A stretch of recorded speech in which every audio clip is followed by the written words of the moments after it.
बहुत बढ़िया। आपने मुझे सचमुच आश्चर्यचकित कर दिया। हालांकि यशवंत घायल था, लेकिन उसकी आवाज पूरी तरह से शांत थी। मैं भी तुमसे हैरान हूं। राघव के मन में एक बुरी भावना पैदा हुई, लेकिन वह खुद को उसके द्वारा थोपे जाने की अनुमति बिल्कुल नहीं दे सकता था। यशवंत मुस्कुराया, लेकिन उसके खून से लथपथ चेहरे पर यह मुस्कान बिल्कुल डरावनी और भयावह थी। दूर खड़े आर्यवीर की ओर देखते हुए और उसे अपनी ओर हल्का सा सिर हिलाते हुए देखकर यशवंत अचानक हंसने लगा। राघव, तुम्हारी ताकत मेरी उम्मीदों से कहीं ज्यादा है, लेकिन तुम आज मौत से बच नहीं पाओगे। अब मैं तुम्हें दिखाऊंगा कि असली ताकत क्या होती है। यशवंत ने अचानक जंगली जानवर की तरह चीख मारी और उसके बाद उसके कपड़े फटने लगे। दूर से देख रहे सभी लोग चौंक कर चीख पड़े। यशवंत की भुजाएं कम से कम दोगुनी हो गई थीं और अब पीले फर से ढकी हुई थीं। सबसे चौंकाने वाली बात यह थी कि उसका चेहरा और भी टेढ़ा हो गया था। उस पर फर चढ़ गया था और उसके मुंह पर दांत निकल आए थे।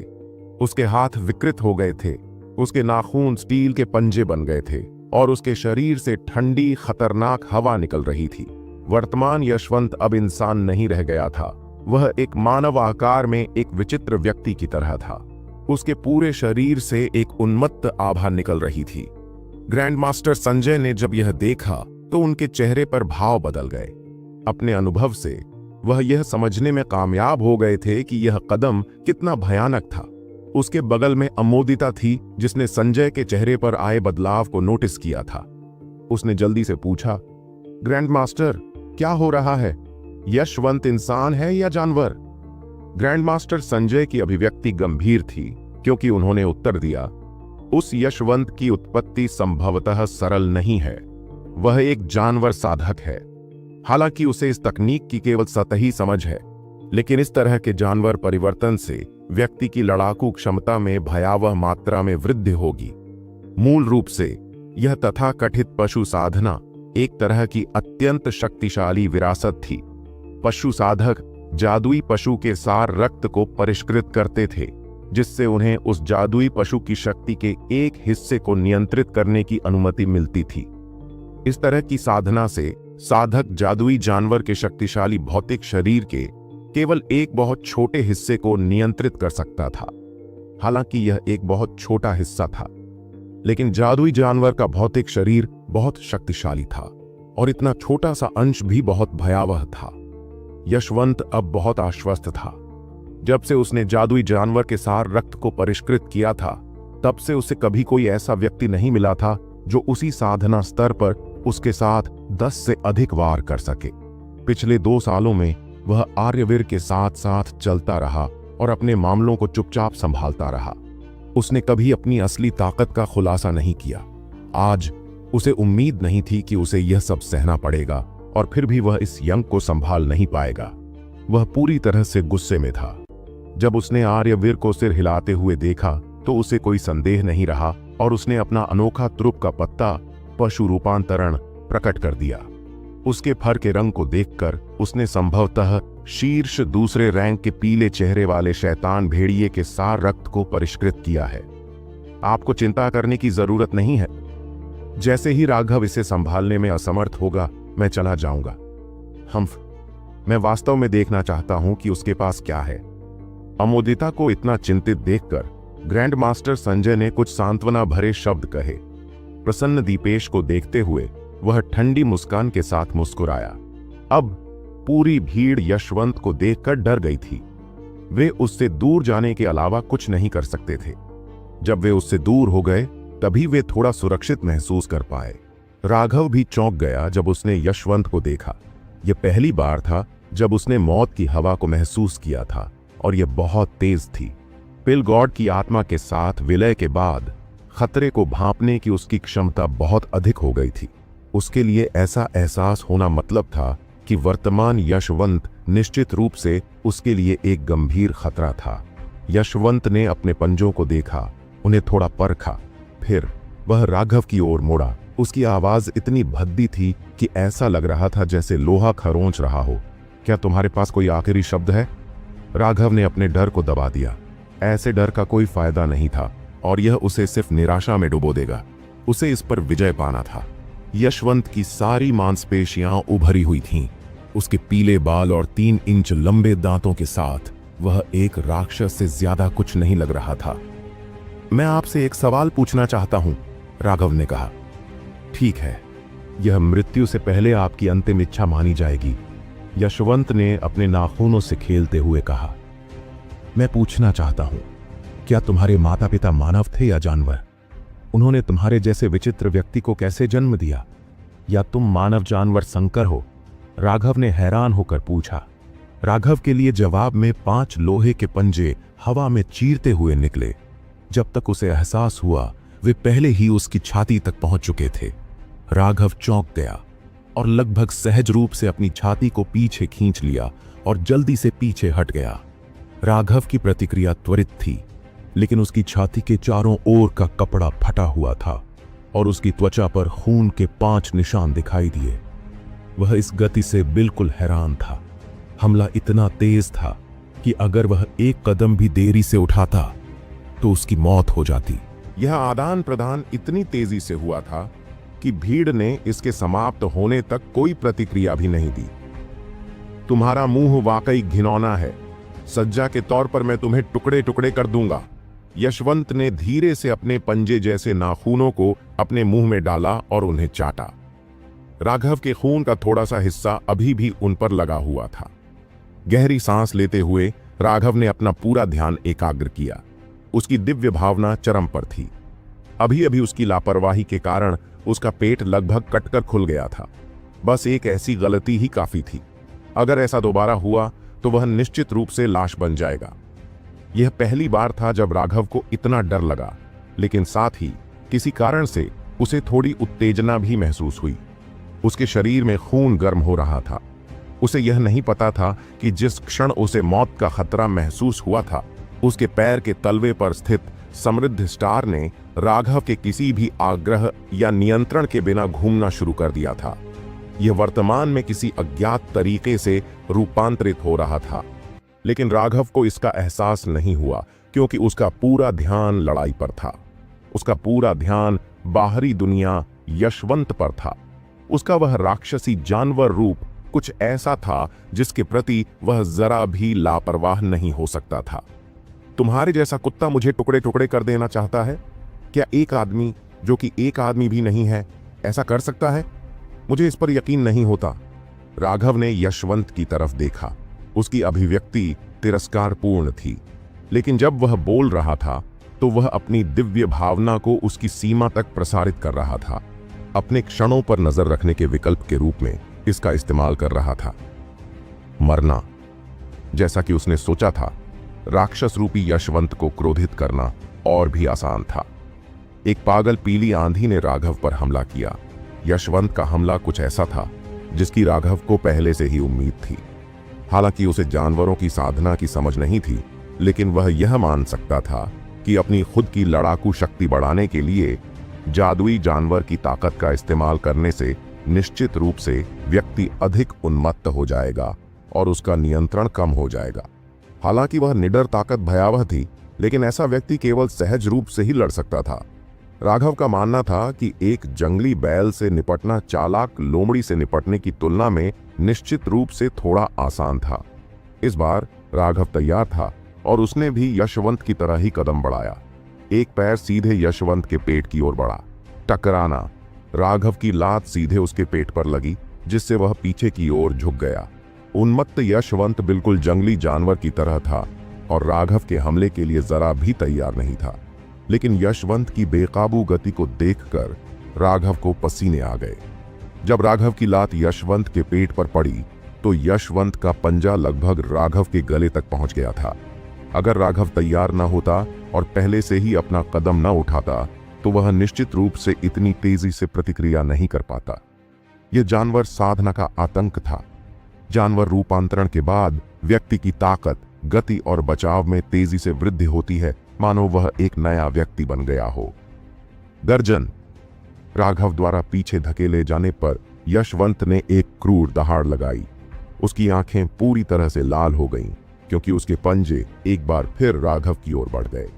हवा की मुट्ठी तोड़ना, राघव जोर से चिल्लाया और मुक्का मारा। धमाका! राघव की मुट्ठी उसके दोनों पंजों पर लगी और दोनों कई मीटर पीछे हट गए। कितनी ताकत है! राघव ने मन ही मन बड़बड़ाया। उसे उम्मीद नहीं थी कि यशवंत के पास इतना भयानक तुरुप का पत्ता होगा। इस कमीने ने वाकई खुद को बहुत गहराई से छिपा रखा था। राघव ने इससे पहले जो ब्रेकिंग विंड फिस्ट इस्तेमाल की थी, उसने यशवंत को बिना किसी प्रतिरोध के उड़ा दिया था। लेकिन यशवंत जो जानवर के रूप में बदल चुका था, अब राघव की मुट्ठी से भी उसे कोई नुकसान नहीं पहुंच सकता था। यशवंत एक उग्र जादुई जानवर की तरह था। जैसे ही उसे पीछे धकेला गया, वह एक बार फिर आगे बढ़ा और अपने पंजे को राघव की ओर बेतहाशा लहराने लगा। राघव ने अपने दांत पीस लिए और उसके पैर के तलवे पर लगा समृद्ध सितारा एक बार फिर घूम गया।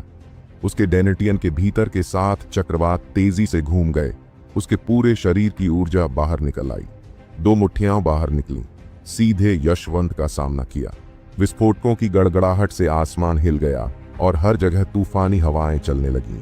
भयानक ऊर्जा तरंगों ने देखने वाले सभी लोगों को पीछे धकेल दिया। हे भगवान, यह कैसी लड़ाई है! यह बहुत डरावना है। उन लोगों ने ऐसी भयंकर लड़ाई कभी नहीं देखी थी। उनके चेहरे सफेद पड़ गए थे और पैर डर से कांप रहे थे। यहाँ तक कि अनुभवी दिग्गज भी हैरान रह गए। उनमें से किसी ने भी कभी नहीं सोचा था कि यशवंत एक जानवर साधक होगा और उसके पास इतनी भयानक युद्ध क्षमता होगी। और उससे भी ज्यादा चौंकाने वाली बात थी राघव, जिसकी कभी राजधानी के सबसे घटिया कुलीन वारिस होने की प्रतिष्ठा थी। अब वह वास्तव में यशवंत जैसे राक्षस से लड़ने में सक्षम था। पंजों की छवियां आसमान में छा गईं और हवा की गर्जना ने आसमान को हिला दिया। सबसे ज्यादा हैरान लोग निश्चित रूप से आर्यवीर और दीपेश थे। वे कभी कल्पना भी नहीं कर सकते थे कि राघव जैसा एक छोटा आध्यात्मिक ऊर्जा कंडेंसेशन नौसिखिया इतनी शक्ति के साथ विस्फोट कर सकता है कि वह यशवंत से मुकाबला कर सके, जो जानवर रूपांतरित हो चुका था। आखिरकार यशवंत एक मार्शल हथियार था जिसे गुप्त रूप से तैयार किया गया था।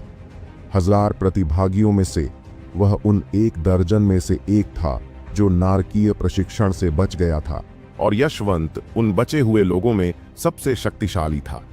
यही कारण था कि आर्यवीर उसे इतना महत्वपूर्ण मानता था और उसे तैयार करने के लिए बहुत प्रयास करता था। यह कहा जा सकता है कि यशवंत एक वध मशीन था जिसे अपार संसाधनों के साथ प्रशिक्षित किया गया था। अगर राघव ने रुद्रा और दीपेश को क्रोधित नहीं किया होता तो वे निश्चित रूप से इस तरह के गुप्त मार्शल हथियार का खुलासा नहीं करते। लेकिन जब वे राघव की ताकत से हैरान थे तो उन्होंने अब देखा कि हालांकि राघव बचाव करने में सक्षम था, वह पहले से ही यशवंत के हिंसक हमलों के तहत एक नुकसानदेह स्थिति में पड़ने लगा था। वर्तमान में राघव का साधना आधार केवल आध्यात्मिक ऊर्जा संघनन के 7वें स्वर्ग चरण पर था और उसने केवल एक ही सितारा स्थापित किया था। आध्यात्मिक ऊर्जा की वह मात्रा जिसे वह नियंत्रित कर सकता था, यशवंत से बहुत दूर थी। वह केवल अपने शक्तिशाली भौतिक शरीर के कारण ही जीवित रह सका। कोई अन्य व्यक्ति बहुत पहले ही नष्ट हो चुका होता। राघव का हाथ एक बार फिर यशवंत के पंजे से कट गया। हालांकि उसने बचने की पूरी कोशिश की, लेकिन उसके कपड़े फट गए और उसके घावों से खून टपकने लगा। इस समय राघव का शरीर खून के कई निशानों से ढका हुआ था और खून उसके कपड़ों पर भी लगा हुआ था। यह दृश्य देखकर अमोदिता का दिल जोर से धड़क उठा। इस तरह से आगे बढ़ना ठीक नहीं होगा। वर्तमान यशवंत एक मानव रूप में एक जादुई जानवर से अलग नहीं है। उसकी ताकत अंतहीन है और उसके पंजों की तीक्ष्णता और कठोरता स्टील से कम नहीं होगी।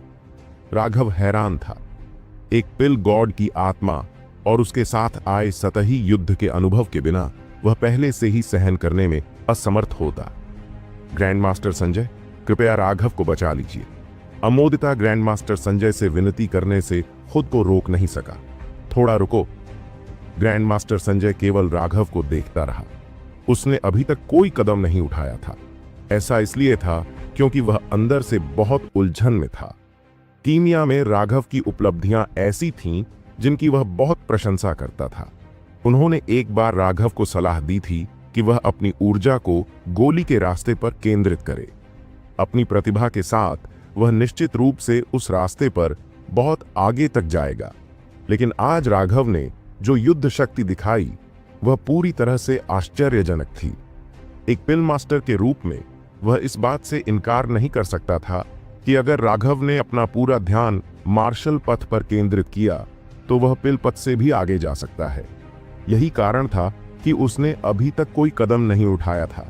वह देखना चाहता था कि राघव की सीमा क्या है, और यह भी कि इस जीवन और मृत्यु के परीक्षण से वह संयमित हो जाए। इस तरह के संयम के माध्यम से इससे कोई फर्क नहीं पड़ता कि राघव मार्शल पथ या गोली पथ का अभ्यास करता है, दोनों में से किसी से भी उसे अमूल्य लाभ होगा। राघव की छाती पर पंजा लगने से खून फिर से फैल गया। उस पर कुछ और खूनी निशान उभर आए। राघव, मैं तुम्हें आसानी से मरने नहीं दूंगा। मैंने पहले ही कहा है कि मैं तुम्हें टुकड़े टुकड़े करके फाड़ दूंगा। इस लंबी बातचीत के बाद पहले से ही उग्र यशवंत थोड़ा शांत हो गया था और अब ठंडी हंसी हंस रहा था। राघव के पास उसका कोई जवाब नहीं था। उसने पाया कि मौजूदा यशवंत के पास हर जगह मौके थे, लेकिन उसकी रक्षात्मक क्षमता बहुत चौंकाने वाली थी। उन्होंने अभी अभी हुई बातचीत में अपने एक महत्वपूर्ण बिंदु पर किक मारी थी, लेकिन आश्चर्यजनक रूप से यशवंत केवल थोड़ा लड़खड़ाया था और फिर बिना किसी हिचकिचाहट के पूरी तरह से संभल गया था। अगरबत्ती जलाने में जितना समय लगता है उससे ज्यादा समय तक संघर्ष करने के बाद राघव को यशवंत की मौजूदा स्थिति के बारे में पहले से ही समझ आ गई थी। उसकी शारीरिक शक्ति और सहन शक्ति को अब मानवीय मानकों से नहीं आंका जा सकता था। अगर वह इसी तरह आगे बढ़ता रहा तो उसके जीतने की कोई संभावना नहीं होगी। उसे कुछ तो प्रयास करना ही था। राघव ने अचानक चिल्लाते हुए यशवंत के पंजे पर मुक्का मारा, लेकिन वह वहीं था जो उस मुठभेड़ से 10 मीटर पीछे हट गया। यशवंत ने तुरंत उसका पीछा नहीं किया, बल्कि उदासीनता से राघव को देखा। वह बिल्कुल वैसा ही था जैसे कोई बाघ अपने शिकार को परख रहा हो। भीड़ पूरी तरह से शांत थी। उस लड़ाई से आने वाला तीव्र दबाव सहन करना मुश्किल था, लेकिन अब उन्हें थोड़ी राहत मिली थी। उन उन्मत्त आदान प्रदानों ने उनके दिलों को उनके गले में उछाल दिया था। यह विशेष रूप से उन युवतियों के लिए मामला था जो अपने हाथों को अपनी छाती से कसकर पकड़े हुए थीं। उन्हें डर था कि अगर राघव ने थोड़ा सा भी छेद खोला तो उसका खून चारों ओर फैल जाएगा। क्या तुम्हें यह मृत्युशैया संघर्ष जारी रखना होगा? यशवंत ने अपने हाथ हिलाए। उसके लंबे पंजे राघव के खून से सने हुए थे। वर्तमान में राघव के कपड़े पूरी तरह से फट चुके थे और दर्जनों खून के निशान धीरे धीरे बह रहे थे, जिससे उसका रूप बेहद भयावह हो गया था। मृत्युशैया संघर्ष यह इस हद तक नहीं पहुंचा है। राघव ने अपना सिर हिलाया। हालांकि वह घावों से भरा हुआ था, लेकिन वे सभी सतही थे। वे भयावह लग रहे थे, लेकिन उनका उस पर बहुत ज्यादा असर नहीं हुआ। राघव जानता था कि आज की लड़ाई बहुत कठिन होगी। यह उसके जन्म के बाद से अब तक की सबसे कठिन लड़ाई थी, लेकिन यह निश्चित रूप से आखिरी नहीं होगी। जब तक वह भाग्य को चुनौती देता रहेगा, भविष्य में उसके सामने आने वाली लड़ाइयां और भी भयंकर होती जाएंगी। उसे जीने की इच्छा को बढ़ाने के लिए मौत के करीब होने के एहसास की जरूरत थी। एक सच्चे मार्शल साधक बनने के लिए आपको जीवन और मृत्यु के बीच की रेखा पर चलने के खतरे का अनुभव करना होगा। केवल मृत्यु के आतंक से बचकर ही आप अपने मार्ग पर आगे बढ़ सकते हैं। यह कुछ ऐसा था जो सभी विशेषज्ञों को अनुभव करना था। अब भी जो लड़ाई उसके लिए हुई थी वह जीवन और मृत्यु के बीच की लड़ाई थी। यह सच था कि वह एक पिल भगवान की आत्मा के साथ जुड़ गया था और उसके युद्ध के कुछ अनुभवों के साथ विलीन हो गया था। लेकिन एक गलती उसे लाश में बदल सकती थी। वह केवल अपने दृढ़ निश्चय के कारण ही इस तरह से लड़ पाया। उसके सामने भी अपनी कठिनाइयां थीं। अगर वह इतना दबाव भी नहीं झेल पाया तो अपने भावी शत्रुओं का सामना कैसे करेगा? वह अपनी दुर्दशा से खुद को कैसे बचा पाएगा? वह अपने खून को चुराने, अपनी हड्डी को लूटने और अपनी जड़ को नष्ट करने की दुश्मनी का बदला कैसे चुका पाएगा? अभी अभी मौत के मुहाने पर खड़े होने का एहसास होने के बाद उसकी अंतर्ज्ञान और भी तेज हो गया था और उसका दिल और भी साफ हो गया था। अब जब उसने यह लक्ष्य हासिल कर लिया था तो अब असली मौत की लड़ाई का समय आ गया था। लेकिन अगर आप कहते हैं कि यह मृत्युशैया पर संघर्ष था तो ठीक है। देखिए, मेरा मृत्युशैया संघर्ष क्या है। राघव ने अपने हाथ जोड़े और उनमें से एक ज्वाला निकली। हर जगह गर्मी की लहरें फैल गईं और अंत में उसका पूरा शरीर एक पीली पीली ज्वाला में ढक गया। क्या?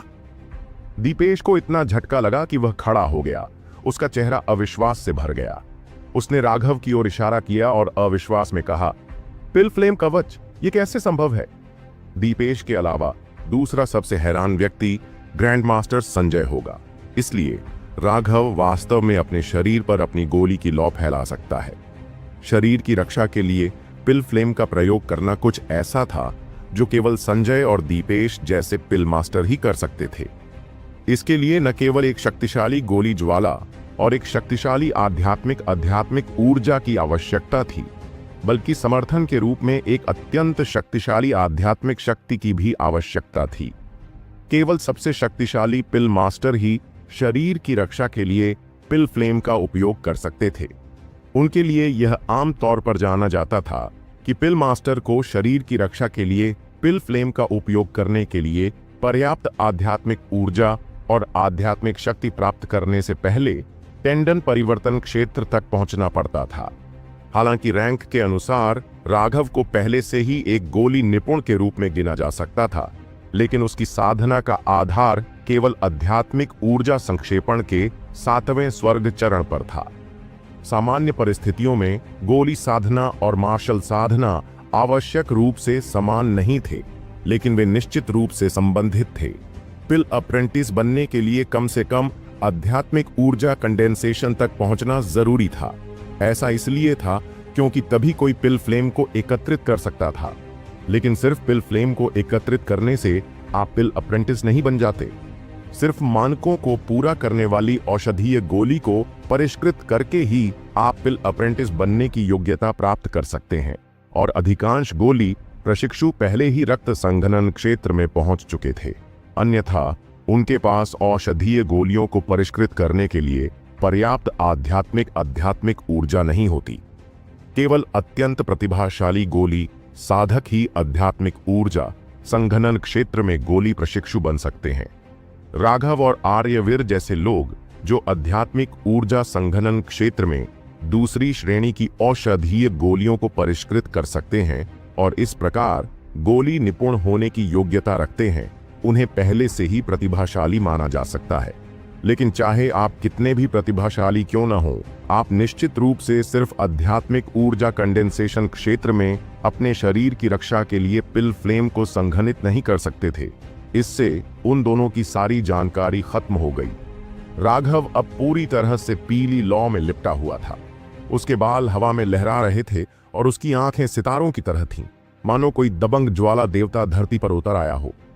मैं आ रहा हूं, मैं आ रहा हूं, ठंडी चीख के साथ और आग की लपटों में घिरे अपने शरीर के साथ राघव अचानक उठ खड़ा हुआ। उसके आसपास की हवा कई मीटर तक पहले से ही भयानक रूप से उच्च तापमान पर पहुंच चुकी थी। राघव ने मुक्का मारा। उसकी मुट्ठी के चारों ओर का उच्च तापमान जगह को विकृत कर रहा था। इसकी शक्ति चौंकाने वाली थी, क्योंकि यह यशवंत की ओर टूट पड़ा। यशवंत बेहद चौंक गया, क्योंकि उसे राघव की मुट्ठी के चारों ओर लगी आग से एक अवर्णनीय डर महसूस हुआ। हमले को देखकर वह मुक्का से बचने के लिए जल्दी से पीछे हट गया, लेकिन जैसे ही उसने इस मुक्के को चकमा दिया, उसने अचानक राघव की ठंडी मुस्कान देखी। खतरे की एक गहरी भावना ने उसे तुरंत भर दिया। बकवास! राघव का चौंकाने वाला मुक्का वास्तव में एक छलावा था। असल हमला एक खामोश लात थी। जब तक उसे इसका एहसास हुआ, राघव का पैर पहले ही क्रूरतापूर्वक उसके पेट पर आ गिरा था। यशवंत बुरी तरह चिल्लाया।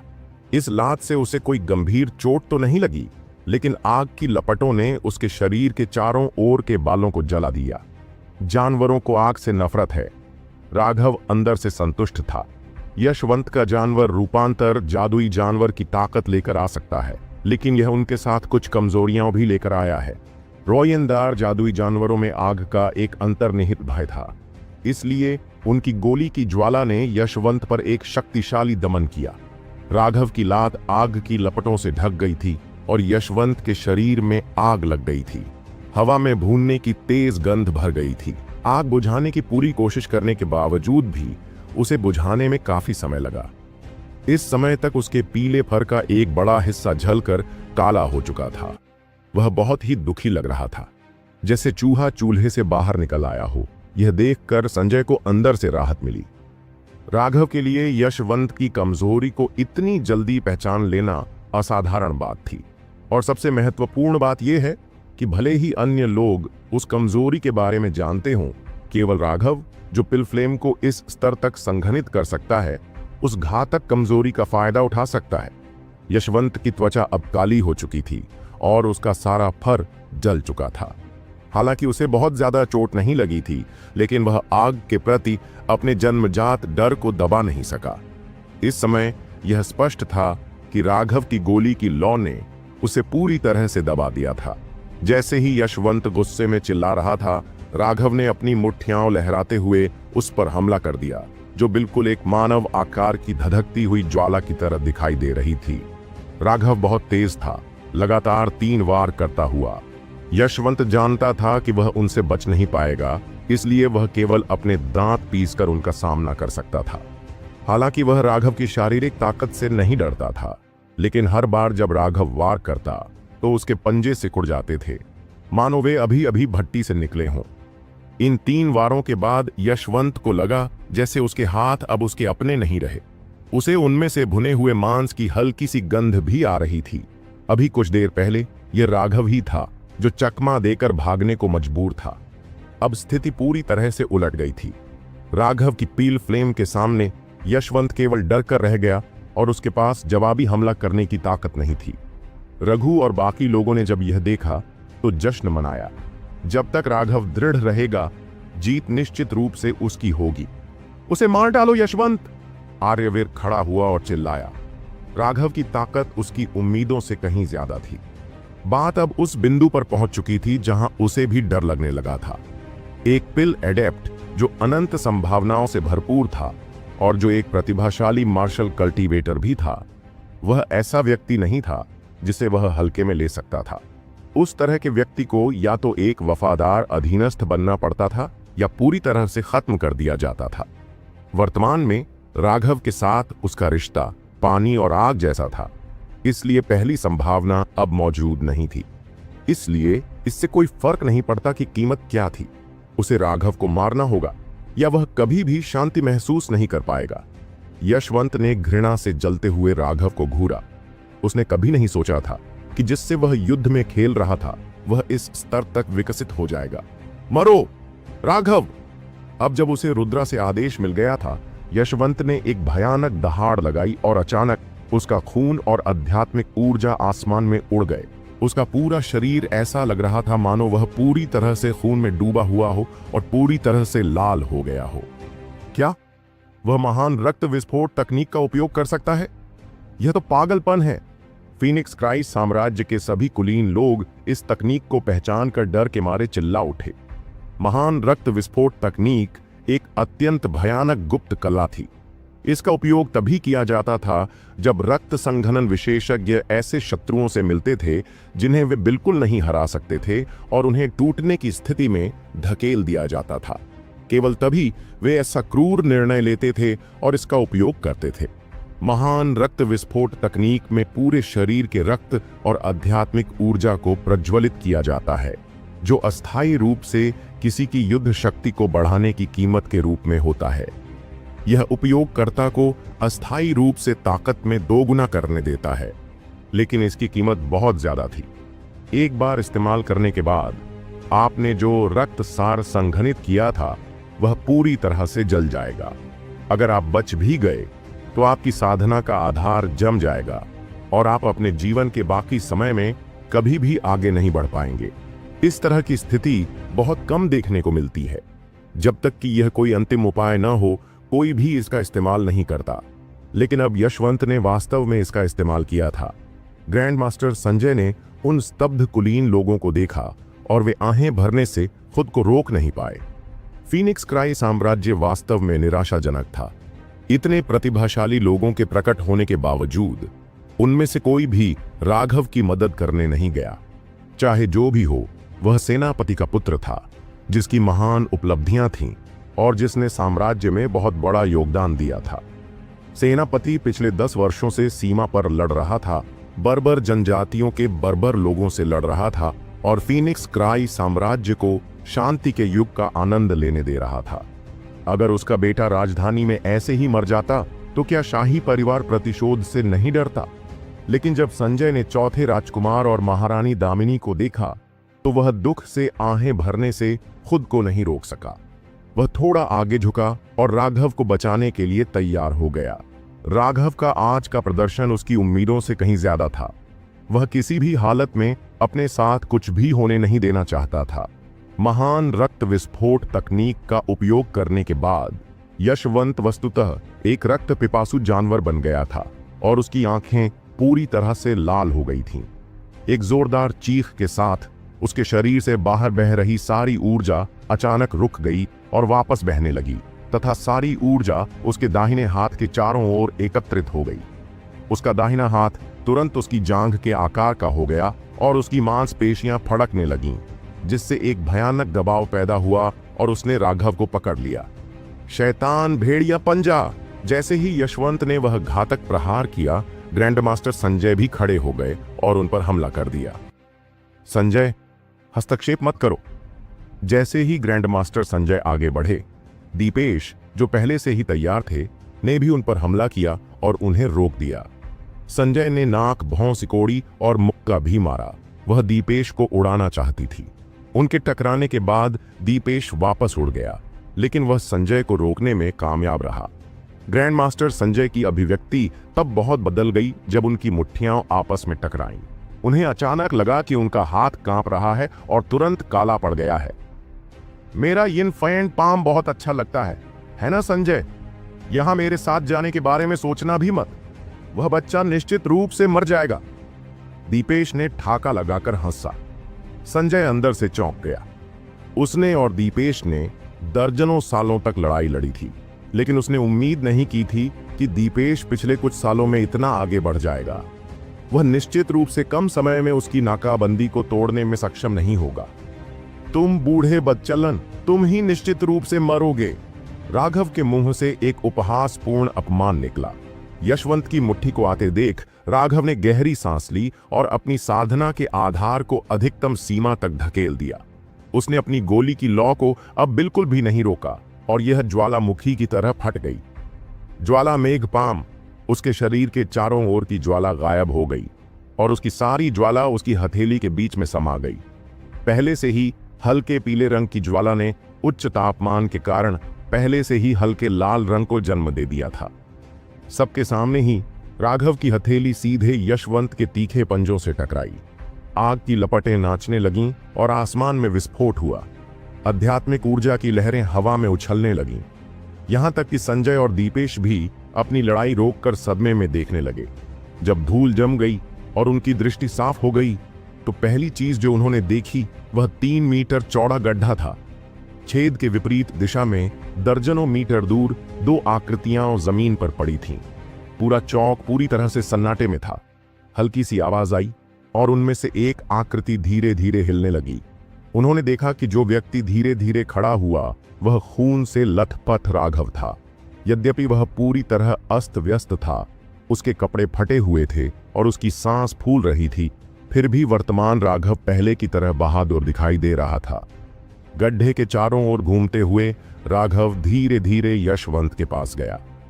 यशवंत और भी ज्यादा दयनीय लग रहा था। उसका शरीर झलकर काला पड़ गया था और ऐसा लग रहा था जैसे वह एक सूखी हुई लाश से ज्यादा कुछ नहीं था। उसके शरीर से हड्डियों के कई टुकड़े भी बाहर निकले हुए थे। ग्रेट ब्लड एक्सप्लोजन तकनीक का इस्तेमाल करने के बाद उसकी रक्षा में तेजी से गिरावट आई थी। यही कारण था कि उनके अंतिम आदान प्रदान में उसे राघव से भी ज्यादा गंभीर चोटें लगी थीं। जैसा कि मैंने पहले ही कहा है, मैं तुम्हें कल का सूर्योदय नहीं देखने दूंगा, राघव ने यशवंत के शरीर के सामने ठंडे स्वर में कहा। यशवंत बोलना चाहता था, लेकिन उसका पेट धंस गया था और उसके पेट को दबा रहा था, जिससे वह बोल नहीं पा रहा था। बोल न पाने का एहसास इतना अच्छा नहीं लगता, है ना? प्रतिशोध वास्तव में बहुत जल्दी आता है। तुमने ऐसा किया कि दूसरे बोल नहीं पाए और अब तुम कुछ भी नहीं बोल सकते। राघव के मुंह पर एक उपहासपूर्ण मुस्कान दिखाई दी। राघव को क्रोधित करने के लिए उसने जानबूझकर कुणाल को बुरी तरह घायल करने और उसकी सांस रोकने के लिए घृणित तकनीकों का इस्तेमाल किया था ताकि वह हार स्वीकार न कर सके। यह सब राघव की आंखों में पूरी तरह से कैद हो गया था। राघव की बर्फीली ठंडी आंखें देखकर यशवंत की आंखों में डर उभर आया। वह कुछ कहना चाहता था, कुछ भी, लेकिन वह ऐसा नहीं कर पाया। अगर यह कुछ साल पहले की बात होती तो उसे मरने का कोई डर नहीं होता, क्योंकि उसने सिर्फ अंधकारमय और भयावह प्रशिक्षण लिया था। लेकिन आर्यवीर के अधीन काम करने के कुछ सालों बाद वह फिर से दुनिया से जुड़ गया था और मरना नहीं चाहता था। अगर तुम भीख मांगना चाहते हो तो परेशान मत हो, तुम्हारे जैसे लोग दया के लायक नहीं हैं। राघव ने अपना सिर हिलाया और धीरे से अपना पैर ऊपर उठाया। वहां मौजूद सभी लोग चुपचाप देख रहे थे, कुछ भी बोलने में असमर्थ थे। दिग्गजों के बीच यह अनियंत्रित लड़ाई उतार चढ़ाव से भरी थी, जिसने उन्हें पूरी तरह से चकित कर दिया था। राघव, यशवंत को जाने दो, मैं तुम्हें मुआवजा दूंगा। आर्यवीर जाहिर है अपने सबसे शक्तिशाली अधीनस्थ को इस तरह मरते हुए नहीं देखना चाहता था, इसलिए उसने अपनी चमड़ी मोटी की और बोला, ओह, क्या तुम्हारे पास कुछ है जो मुझे चाहिए? राघव ने दिलचस्पी से पूछा। मौका देखकर आर्यवीर खुशी से झूम उठा। जो भी चाहो मांग लो, अगर मेरे पास है तो मैं उसे वापस नहीं लूंगा। राघव ने सिर हिलाया और अपना अंगूठा बाहर निकाला। तुम सच में वफादार हो, फिर मैं तुम्हें एक मौका देता हूं, मुझे अपनी जान दे दो और मैं उसे जाने दूंगा। आर्यवीर जो खुशी मना रहा था, उसे तुरंत ऐसा लगा जैसे किसी ने उसके चेहरे पर तमाचा मार दिया हो। उसने राघव को घूर कर देखा। तुम मेरे साथ खेल रहे थे, तुम्हें धोखा देना मेरा लक्ष्य नहीं था, मेरा लक्ष्य तुम्हें मौत के घाट उतारना है। उसके चेहरे पर एक भयावह मुस्कान उभरी। यह कहते हुए राघव ने अपना पैर उठाया और पूरा चौक भयभीत चीखों से भर गया, क्योंकि उसने क्रूरतापूर्वक अपना पैर यशवंत पर दबा दिया। जैसे ही राघव का पैर यशवंत के पेट से टकराने वाला था, राघव को अचानक लगा कि उसका सिर सुन्न हो गया है। उसी समय उसने संजय की गुस्से भरी दहाड़ सुनी और बिना सोचे समझे उसने खुद को जल्दी से एक तरफ फेंक दिया। एक तीर ठीक उसी जगह पर गिरा जहां राघव अभी अभी था। तीर राघव की कमर के ठीक सामने से निकल गया। अगर वह थोड़ा धीमा होता तो उसे निश्चित रूप से तीर लग जाता। राघव ने तीर की ओर देखने से पहले कई बार तीर घुमाया। राघव से चूककर तीर यशवंत की जांघ में जा लगा था। यशवंत का मुंह खुला हुआ था, उसकी आंखों में कोई जोश नहीं था। वह एक मरी हुई मछली की तरह चुपचाप आसमान की ओर देख रहा था। उसकी जांघ से मछली जैसी तेज गंध आई और पहली बार सांस रोकने के बावजूद राघव को चक्कर आने लगा और जी में चलाने लगा। कितना शक्तिशाली जहर है! राघव भयभीत हो गया। उस तीर पर स्पष्ट रूप से एक अविश्वसनीय रूप से शक्तिशाली विष लगा हुआ था। हालांकि वह यह निर्धारित करने में असमर्थ था कि यह वास्तव में क्या था, लेकिन इसकी तीव्र विषाक्तता से यह निश्चित रूप से एक जादुई जानवर से निकाला गया जहर था, जो कम से कम तीसरे रैंक पर था। रक्त संघनन क्षेत्र में या उससे नीचे का कोई भी व्यक्ति इससे तुरंत मर जाएगा। कितना बेशर्म! संजय गुस्से से चिल्लाया और अपना हाथ बढ़ाकर दीपेश की ओर 3 मीटर लंबा ज्वाला भाला फेंका। दीपेश को आश्चर्य हुआ कि राघव ने उसके हमले को चकमा दे दिया था। संजय को उस पर हमला करते देख उसने जल्दी से अपने हाथ से क्रॉसबो हटा दिया। वह जहरीला तीर अभी अभी उसी से आया था। दीपेश ने भी अपना हाथ बढ़ाया और एक धधकती आग की तलवार को बुलाया। संजय का भाला लगातार उससे टकरा रहा था, जिससे विस्फोटक ध्वनि निकल रही थी और हर जगह आग की लपटें फैल रही थीं और गर्मी की लहरें उठ रही थीं। राघव सिर्फ 30 मीटर की दूरी पर सबसे नजदीकी व्यक्ति था। वह अब पूरी तरह से थका हुआ और कमजोर था, इसलिए वह आध्यात्मिक ऊर्जा की लहरों से उड़ गया। जब राघव ने सोचा कि वह युद्ध के झटकों से चकनाचूर हो जाएगा, तो अचानक एक हल्की सुगंध उसकी नाक में प्रवेश कर गई और एक कोमल शरीर ने उसे जकड़ लिया। अमोदिता! राघव ने अपना सिर घुमाया और देखा कि अमोदिता उसके बारे में बहुत चिंतित है। वह उसके आलिंगन में आ गया। राघव, मुझे माफ कर दो, मैंने तुम्हें दुख पहुंचाया है। मानो मोतियों की माला को चीरकर खोल दिया गया हो, उसके आंसू एक एक करके बहने लगे। वह जानती थी कि राघव की ऐसी हालत की वजह मुख्यतः उसकी ही वजह थी। अगर उसने आज अपनी बेशर्मी का प्रदर्शन नहीं किया होता तो शायद राघव का यह अंजाम नहीं होता। उसने अभी अभी कई बार अपनी जान गंवाई थी। जब उसने यह सोचा तो उसका दिल दर्द से भर गया। तुम क्या कह रहे हो? वह बदमाश आर्यवीर पहले से ही मुझसे नफरत करता है, इसलिए इसका तुमसे कोई लेना देना नहीं है। राघव ने सांत्वना दी। वह खड़ा होना चाहता था, लेकिन उसके अंदर थोड़ी सी भी ऊर्जा नहीं थी। अमोदिता की छाती से सटकर राघव का दिल तेजी से धड़कने लगा। धन्यवाद राघव। अमोदिता जानती थी कि राघव उसे दिलासा देने की कोशिश कर रहा था। उसका दिल एक बार फिर से द्रवित हो गया और उसे शर्मिंदगी महसूस हुई। धमाका! एक और विस्फोट के साथ राघव के दिल के भीतर जो गर्मी पैदा हो रही थी वह रुक गई और उसने जल्दी से दूसरी ओर देखा। इस समय ग्रैंडमास्टर संजय के हाथ में एक लंबा भाला था जो पिल फ्लेम से संघनित था। उसका पूरा शरीर लाल लपटों से ढका हुआ था। उसके शरीर से चिलचिलाती आध्यात्मिक ऊर्जा लहरें निकल रही थीं। उसकी शक्ति आसमान से बह रही थी। यह एक ऐसी क्षमता थी जिसका उपयोग केवल पिल मास्टर, पिल फ्लेम के आकार लेने के बाद ही किया जा सकता था। अल्केमिस्टों को युद्ध करना पसंद नहीं था, लेकिन इसका मतलब यह नहीं था कि वे कमजोर थे। कीमियागरों ने अपनी सारी साधना गोली की लौ पर केंद्रित कर दी। इसका इस्तेमाल न केवल गोलियों को परिष्कृत करने के लिए किया जा सकता था, बल्कि इसका इस्तेमाल युद्ध के लिए भी किया जा सकता था और उसी क्षेत्र में लोगों को आसानी से पराजित किया जा सकता था। दीपेश की अभिव्यक्ति अत्यंत गंभीर थी। राघव बता सकता था कि हालांकि दीपेश भी एक पिल मास्टर था और उसकी पिल फ्लेम मजबूत थी, लेकिन शुद्धता के मामले में यह निश्चित रूप से ग्रैंड मास्टर संजय की पिल फ्लेम से काफी कमजोर थी। राघव दीपेश को कुछ अपमानजनक बातें कहना चाहता था, लेकिन लड़ाई के बाद वह बहुत कमजोर हो गया था। उस आखिरी हमले में उसकी सारी ऊर्जा खत्म हो गई थी और उसके पास चिल्लाने की भी ताकत नहीं थी। संजय और दीपेश के धधकते हथियारों ने जब टक्कर मारी तो विस्फोटक विस्फोट हुए। यहां तक कि जमीन भी उनके साथ हिल रही थी और बढ़ती आध्यात्मिक ऊर्जा तरंगों ने सभी को पीछे हटने पर मजबूर कर दिया। दोनों ही अपने अपने कीमिया संघ के अध्यक्ष थे और उनका दर्जा ऊंचा था। यहां तक कि कुलीन लोगों ने भी कभी ऐसी लड़ाई नहीं देखी थी। यंगों की तो बात ही छोड़िए, वे उनकी हर हरकत पर बारीकी से नजर रखे हुए थे। दीपेश, तुम इतने लंबे समय तक जीवित रहे हो लेकिन अभी तक ज्यादा प्रगति नहीं कर पाए हो। मुझे लगता है कि तुम्हें अब चले जाना चाहिए। Flame dragon stab! संजय चिल्लाया और उसके हाथ में भाला आगे की ओर उछला। इसने अंतरिक्ष को चीर दिया और भूमि को नष्ट कर दिया। एक ड्रैगन के आकार की ज्वाला फूट पड़ी। दीपेश भी चिल्लाया और उसके हाथ में ज्वाला तलवार एक विशाल ढाल में बदल गई, जिसने हमले को मजबूती से रोक दिया। धूल और आग की लपटें उठने लगीं। दुनिया हिल गई और ऐसा लगा मानो हवा में आग लग गई हो, जिससे लोग चीखने चिल्लाने में भी असमर्थ हो गए। बस मेरा इंतजार करो। अचानक एक व्यक्ति आग की लपटों से बाहर निकला, जो बाहर भागते समय बहुत दुखी दिख रहा था। वह व्यक्ति दीपेश था और यह कहने के बाद वह रात में गायब हो गया। ग्रैंड मास्टर संजय ने इस नतीजे का बहुत पहले से अनुमान लगा लिया था। दीपेश को भागते हुए देखकर वह बस बेरुखी से देखते रहे।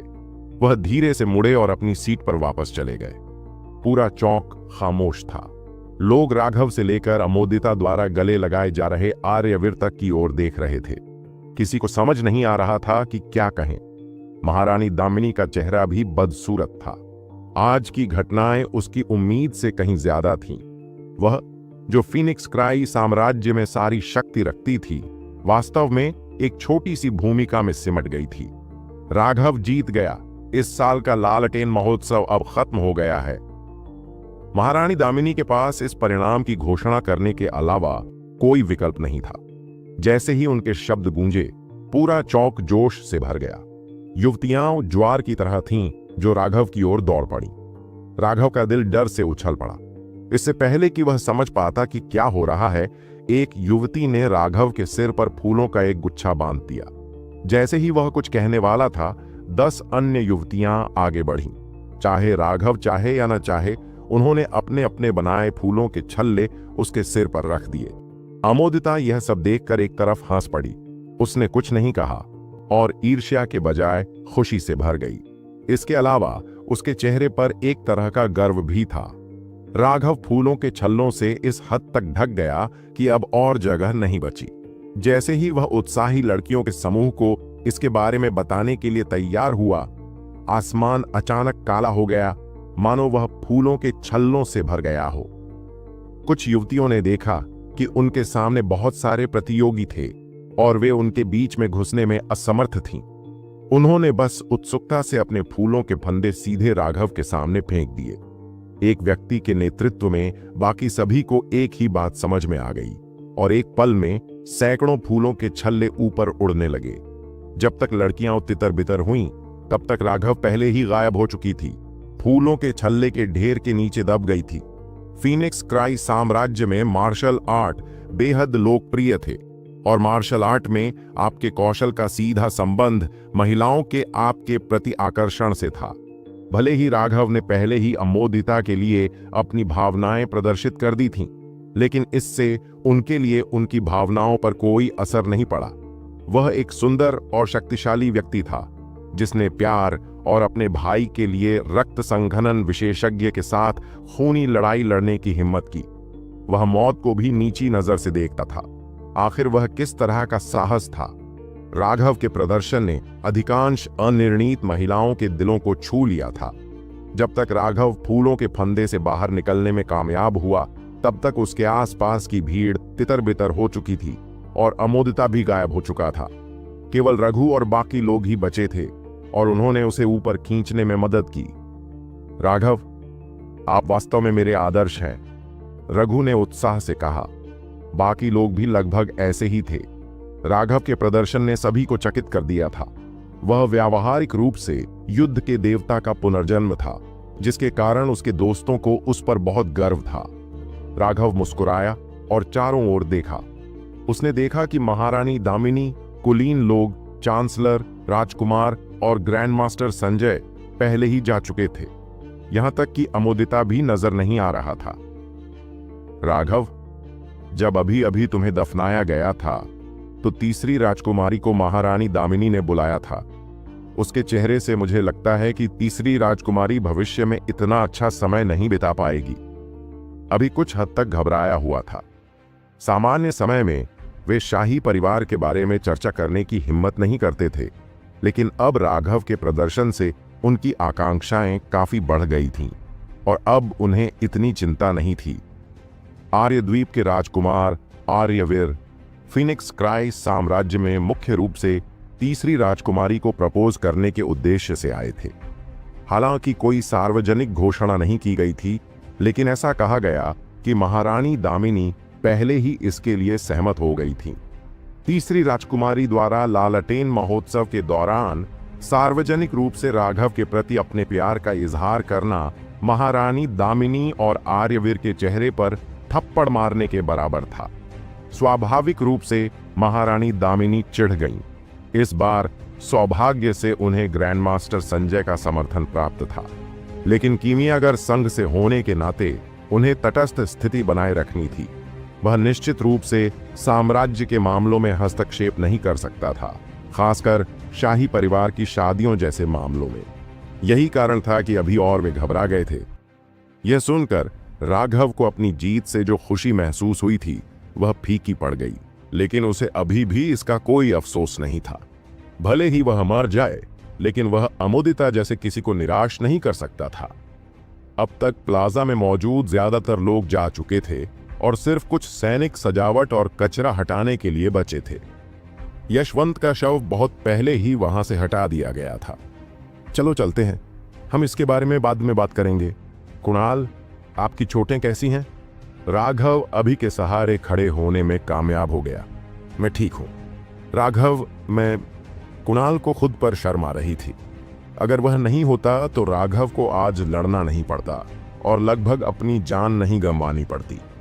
भाइयों को एक दूसरे से अनावश्यक बातें करने की जरूरत नहीं है, चूंकि हम भाई हैं, इसलिए बस अपनी चोटों को ठीक करो और अपनी साधना का आधार बढ़ाओ ताकि तुम बाद में अपना बदला ले सको। राघव ने अपना हाथ हिलाया। बदला? क्या यशवंत नहीं मरा? रघु थोड़ा हैरान था। राघव मुस्कुराया और कुछ और नहीं बोला। बाकी सभी चौंक गए। वह क्या सोच रहा था? ठीक है, बस मुझे और कुणाल को हमारे घर वापस जाने में मदद करो। हमें थोड़ा आराम करना है। सच कहूं तो मुझे ऐसा लग रहा है कि मेरी हड्डियां भी थकान से टूटने वाली हैं, राघव ने हंसते हुए कहा। बाकी लोग तुरंत राघव की मदद के लिए चले गए। सच तो यह है कि उसकी चोटें बहुत गंभीर नहीं थीं।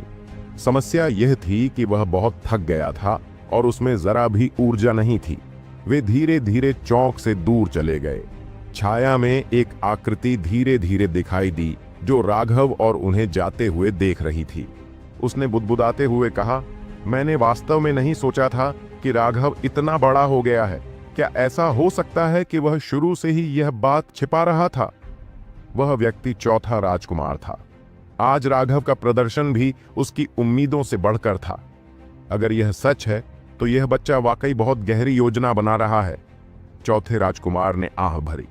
मास्टर, क्या हमें अंधेरे में उसका खात्मा कर देना चाहिए? चौथे राजकुमार के पीछे एक व्यक्ति था जो अंधेरे में था। अगर वह नहीं बोलता तो दूसरों को उसकी ओर ध्यान भी नहीं जाता। अभी जल्दबाजी नहीं करनी चाहिए। हालांकि आज उसने मुझे चौंका दिया, लेकिन उसकी कमजोरियां भी सामने आ गईं। कोई कितना भी शक्तिशाली क्यों ना हो, जब तक उसकी कमजोरियां हैं तब तक डरने की कोई बात नहीं है। कुछ अप्रत्याशित दुर्घटनाएं हुईं, लेकिन यह जरूरी नहीं कि यह बुरी बात हो। अगर हम इसका फायदा उठा सकें तो हम निश्चित रूप से अकल्पनीय मुनाफा कमा सकते हैं। चौथे राजकुमार के होठों पर एक हल्की मुस्कान उभरी। राघव उस दिन घर नहीं लौटा। इसके बजाय उसने अभी से कहा कि वह अपनी संपत्ति पर संदेश भेजे कि वह ग्रैंड मास्टर संजय के साथ अध्ययन करने के लिए कीमियागर संघ में रह रहा है। आज बहुत कुछ हुआ था और वह अभी अपनी मां से इस बारे में बात नहीं करना चाहता था। इसके अलावा उसकी मां उसके कई घावों को लेकर चिंतित होगी।